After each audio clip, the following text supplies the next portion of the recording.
Welcome to Trading Day, Day 5, brought to you by Matronics. Week 1, well, I'm normally teaching my goldfish how to swim. There's no action. Today has been plenty and the week has been jam-packed as I welcome you. Fox Footy Out of Trade. These three are untouchables. Lee Montagna, Scotty Gullen and Johnny Ralph. Welcome, boys.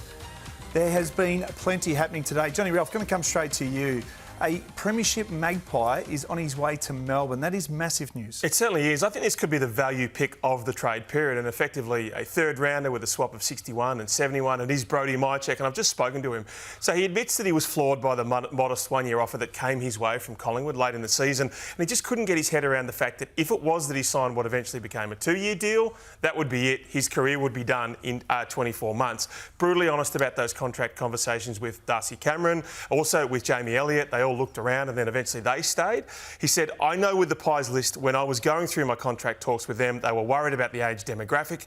I know at 32 that's not old. I wanted to tell them that I had many years left in me and they still kept to that narrative. So he was really concerned about that and he believes he has, of course, the 2-year deal at Melbourne and then many more years left. I love this deal. I love the fact that he's such a selfless footballer. And I think if you're Jacob Van Rooyen, Joey, you'd be thinking, this is the player I need to become.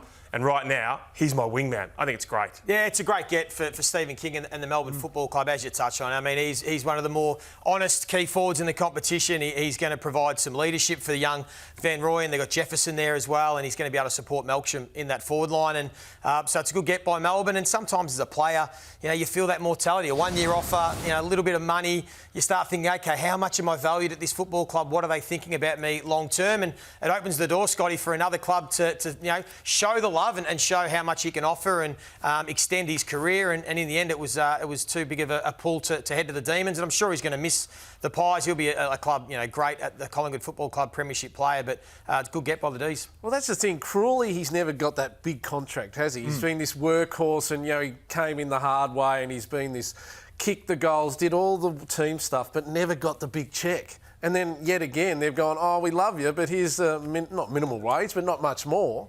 So then Melbourne, and they, as they should, go, well, we need a guy who, as Joey said, can teach these kids, and he's heart and soul player. Well, the age demographic, he's seen the cliff because next year, after Pendlebury's Seal Cyber makes his decision, there will be a massive cliff, Joey, in terms of their age demographic. So he's seen the light at Melbourne, but from a forward output perspective, he was pivotal to Jamie Elliott this year, wasn't he? Yeah, he was. I mean, it's going to leave a massive hole in the Collingwood forward line, the workhorse, the guy that provides contests that allowed Jamie Elliott to get a different matchup and McStay. And now it's going to be a new look forward line. There's no doubt about that. You know, Dan McStay's got his injury concerns.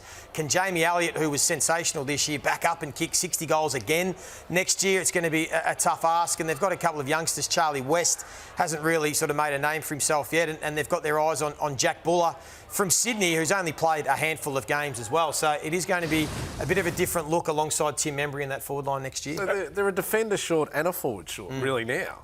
And they're still not committing to Mason Cox. They're still saying to him, we'll have a decision for you post-trade period. There's some issues there. You see his emotions there as well. And as he said to me, I knew by that stage that I was gone. I knew probably a fair way back I was gone. So I think right now the Suns are open to trading both 7 and 8 for Christian Petracca. They would want points back. They don't care about early points picks. All they want are points. So if you are someone like this player in Mihocek, you basically maybe giving up your premiership aspirations. But they get 2 young kids in. I've got Langford, Lindsay, Windsor, Cozzy Pickett.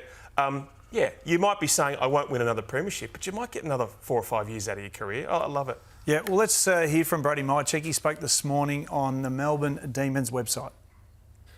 Obviously, everyone would love to be one club player, but my time at the Pies was up and the opportunity come at the Demons and yeah, something excites me about Kingy coming in as a new coach and yeah, playing with a younger group and seeing what I can bring as a leadership role and a older player coming in. So yeah, it's a fresh start and something that excites me to still get the best out of my career and see what I can do with the younger group.